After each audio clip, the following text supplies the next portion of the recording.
Good morning, friends. Welcome to our daily vlog. Today is Monday and it's raining. It's actually pouring. Yeah, it's raining cats and dogs. But despite this unpleasant weather, we decided to go out and to have our daily vlog for you guys, whoever is watching us.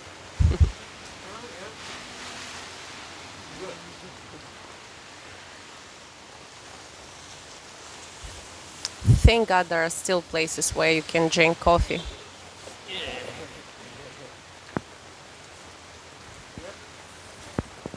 So yeah, what are we going to discuss today?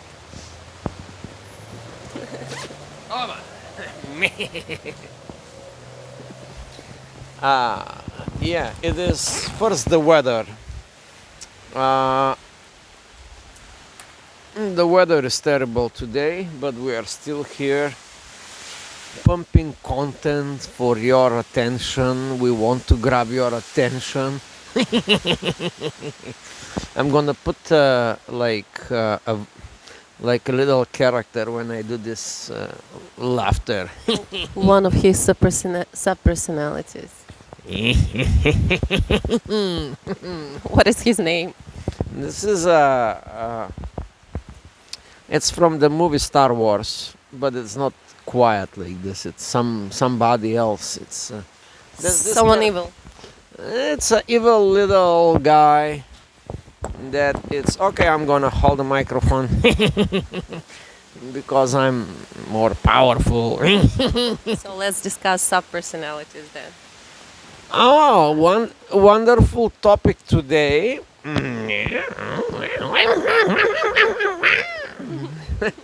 Wonderful topic.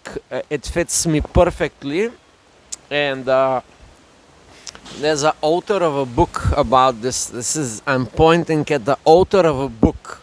What was the name of the book? Well, the working name of my unfinished book was what was the name? It's a working name, so you can come up with any name. No, no, It's like what? something with a philanthropist. Oh, Evil philanthropist or something like this. Or maybe not evil, not evil. Well, basically, the book had no name, yeah. no title yet. It was just How a many? lot of a lot of raw Sorry. material. His evil sub-personalities interrupting all the time. So yeah, basically, it is believed that every person has up to an average person can have up to 15 Wow. sub-personalities. Yes, Where did you get this information? but I read it somewhere. I don't I exactly only have 12. see. And yes, so while I was writing this book, I was observing people, and I was observing myself, and I was observing Ivan, and I told him I can definitely see a couple of very strong personalities, sub personalities in you. They are dominant. So one of them is let me guys explain you what is a sub personality, because it's sometimes confused with personality disorder when people have split personalities. When, for example, I'm talking, I'm Masha, then in 2 seconds I'm serial killer Joe, and I want to kill people. Then in 2 minutes I'm a nice little girl, and I strongly believe that I'm four and I love balloons. No, it has nothing to do with this split personality. So sub personalities are basically, I would say, some aspects of you that have very prominent features. For example, Ivan has a very dominant sub personality of a professor. Did you take your homework? Did you do your homework? Something. Showman or actor or slash clown. This is a second sub-personality of Ivan. Then he has a very strong sub-personality of, how should I put it?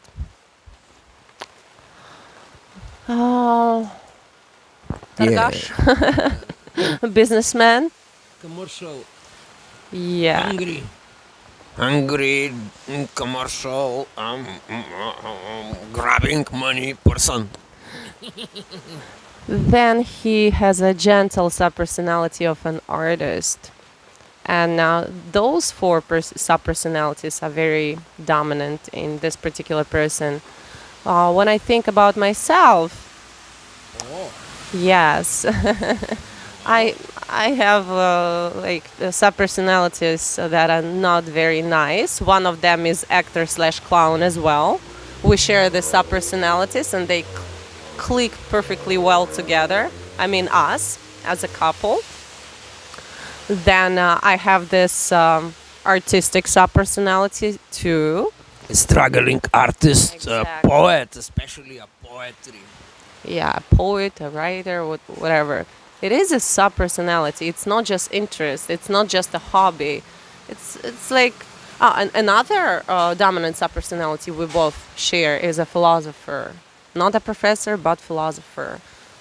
It's Gotta like think all, about the universe. yeah, all bearded guy who is watching the stars and who is thinking about the meaning of human being and being in general. And the worms. I have a name for that guy. It's called the Observer. It's from a book. It's from a book. If you didn't read the book, I'm sorry for you. But the Observer, it's how to say. Thank you for the microphone. It is the Observer. It's a person that it's deeply rooted in all of us, and sometimes we are waking up in the morning and we come to deep realization that we're observing the universe, and it's every one of you is actually have this. If you disagree with me, just observe yourself tomorrow in the morning when you wake up and you're like, oh, what I did with my life, maybe I should change career. That is the observer, like the silent voice talking to your head every morning, every night, every 5 hours. For me, because I have HD, CB, DC, and me, and this voice, it's the observer. It's very strong. It's like, something like this. Yeah. Okay. So what else? I believe it's a very interesting topic because once you know your sub personalities, you just basically know yourself better. And how can you know anything well enough if you don't know yourself? So, my point is excuse me, I'm still recovering from my cold.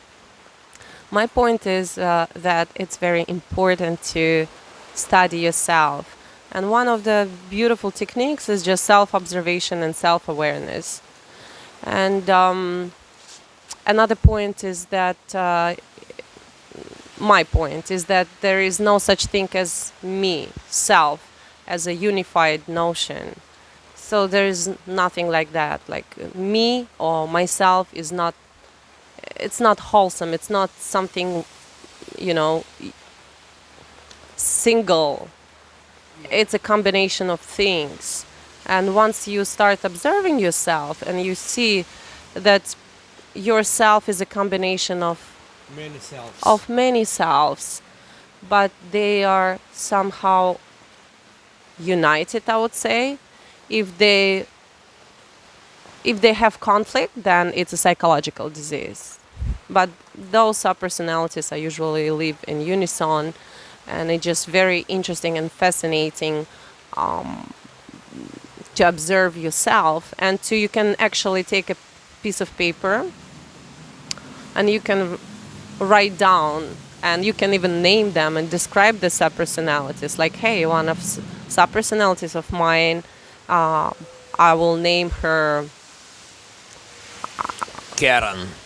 Karen. Yes, according to my daughter, I have Karen's traits. Another subpersonality will be, I don't know, Lola. Lola is 55. She's an artist, and she 7 cats. she has 7 cats. Another subpersonality of mine is Derek. Derek is a middle-aged man who lives in the south, and he's very brutal. He smokes, he curses, and all that stuff. Yeah, it's quite interesting. So, what can you tell us about your subpersonalities?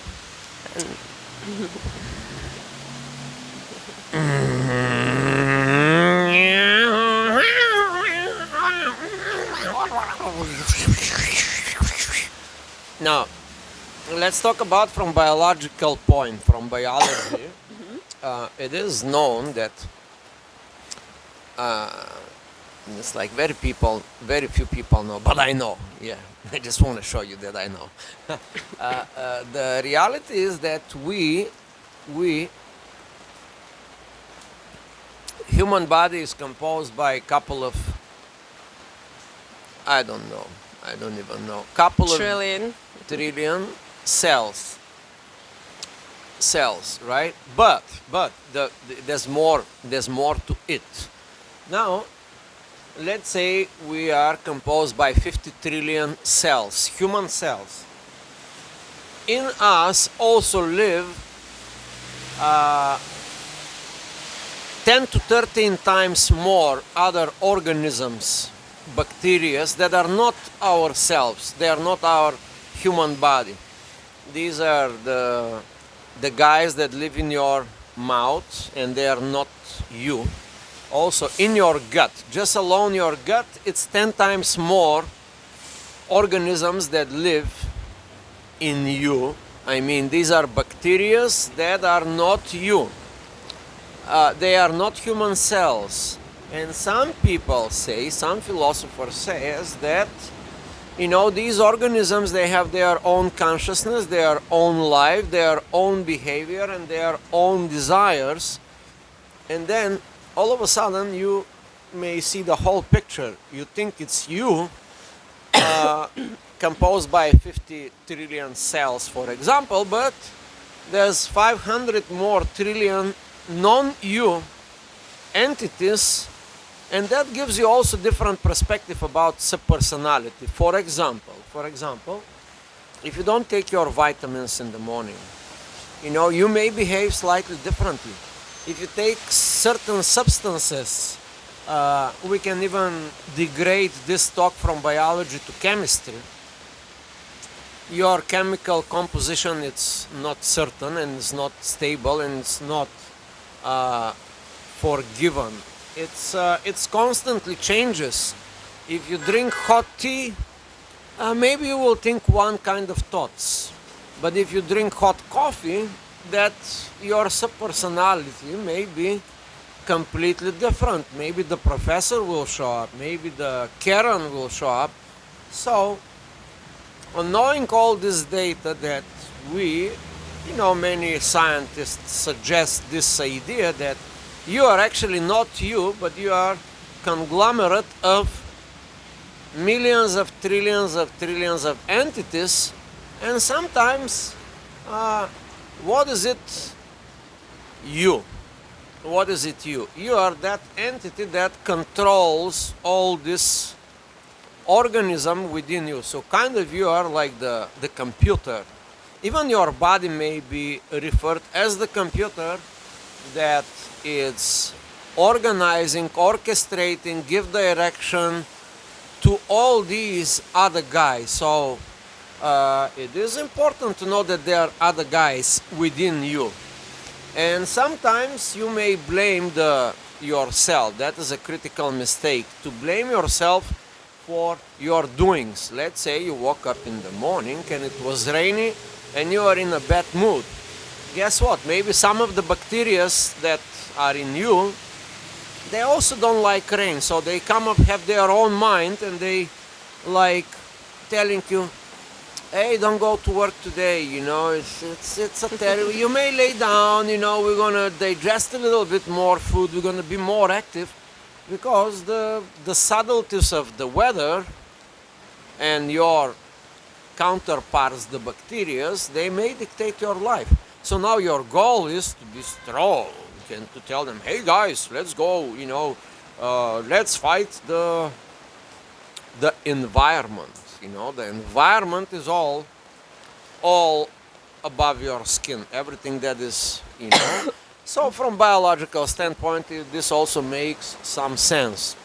Yeah, I agree because it's a known fact that parasites can control your eating habits.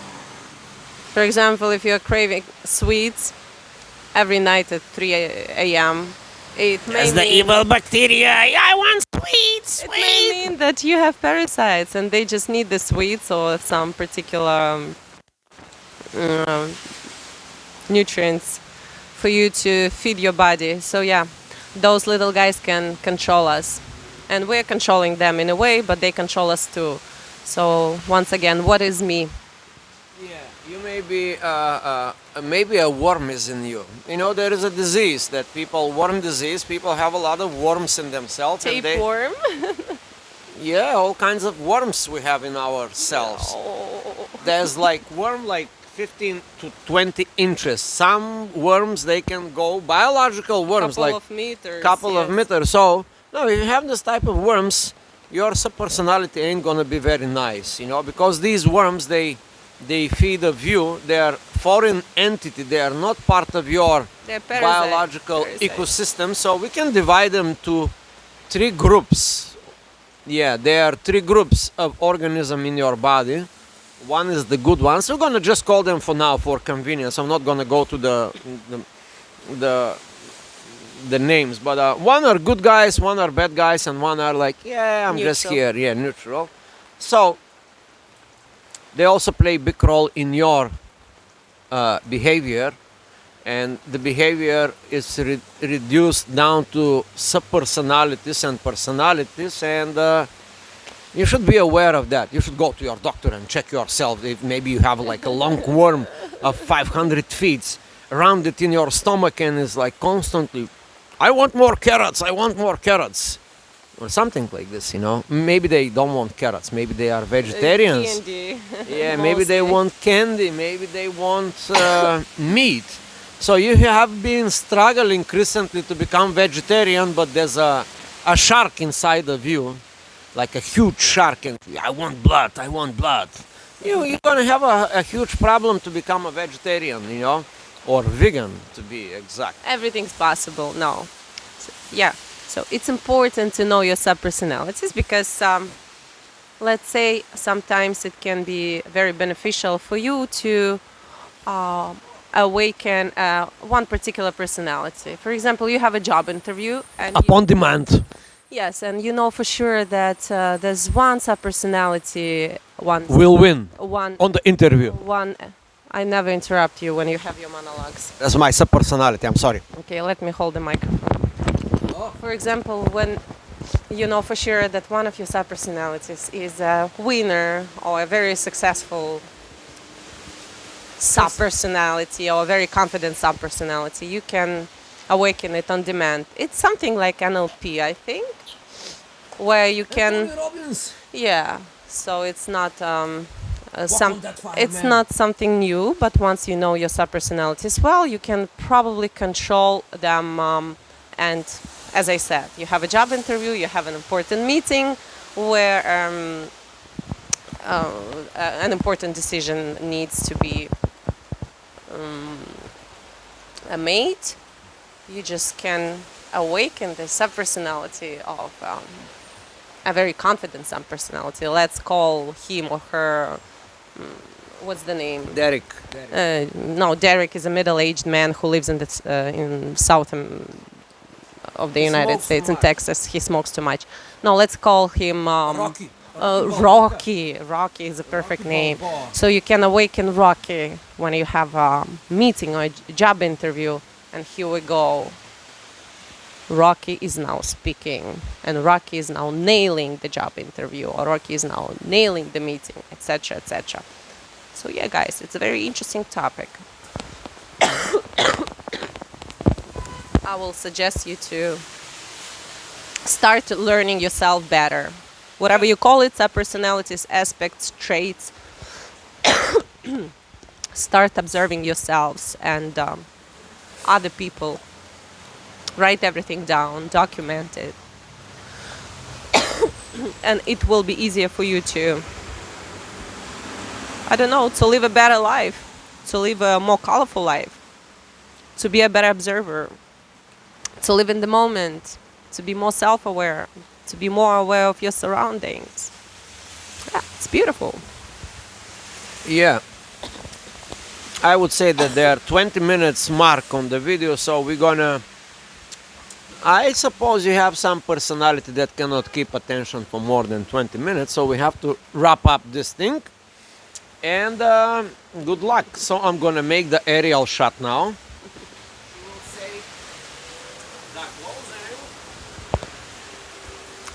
Yes, guys, so now one of my friendliest sub-personalities will speak to you. Okay, guys, we wish you to have a great day despite of this rainy weather. We wish you to be happy, harmonious, successful, and we wish you to know more of who you guys really are. Thanks for watching our video, and if you are still watching, thank you very much for that. Like our videos, comment and share